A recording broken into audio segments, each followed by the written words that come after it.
কুরবানি দেওয়া আপনার আমার উপরে সুন্নাতে মুআক্কাদা, এটা আপনার আমার উপরে ওয়াজিব নয়, ফরজও নয়, যে যে কোনো মূল্যে আপনাকে আমাকে এটা কুরবানি দিতেই হবে।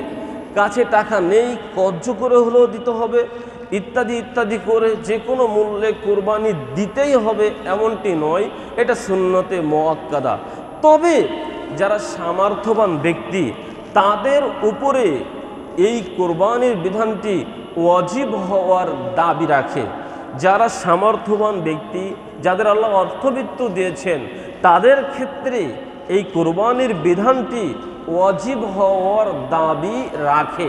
কেননা আবু হুরায়রা রাদিয়াল্লাহু তাআলা আনহু বলেন, নবী সাল্লাল্লাহু আলাইহি ওয়াসাল্লাম বলেছেন, মান কানা লাহু সাআতান ওয়া লাম ইযহি ফালা ইয়াকরিবান্না মুসাল্লানা।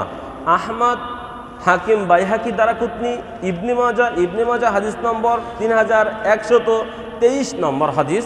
বর্ণিত এই হাদিসে আমাদের নবী বলেছেন, সামর্থ্য থাকার সত্ত্বেও যে ব্যক্তি কুরবানি করলো না, মান কানা লাহু সাআতান ওয়া লাম ইযহি ফালা ইয়াকরিবান্না মুসাল্লানা, সে ব্যক্তি যেন আমার ঈদগাহের নিকটবর্তী না হয়, এ কথা নবী সাল্লাল্লাহু আলাইহি ওয়াসাল্লাম আমাদেরকে উক্ত হাদিস দিয়ে জানিয়েছেন।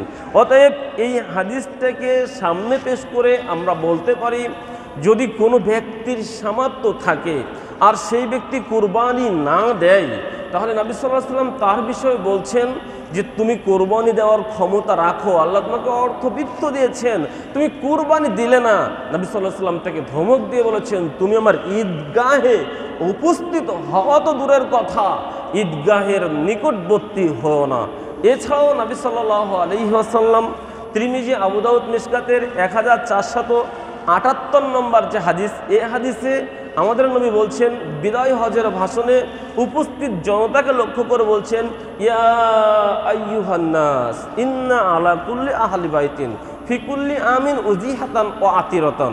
হে জনগণ, তোমরা শোনো, প্রতিটি বছর তোমাদের প্রত্যেকটি পরিবারের প্রতি, প্রতিটি বছর তোমাদের প্রত্যেকটি পরিবারের প্রতি একটি করে কুরবানি ও আতিরার বিধান আমি নবী মুহাম্মদ সাল্লাল্লাহু আলাইহি ওয়াসাল্লাম রেখে গেলাম। এটা তিরমিজি, আবু দাউদ, মিশকাতের 1478 নম্বর হাদিস আপনার সামনে পেশ করলাম।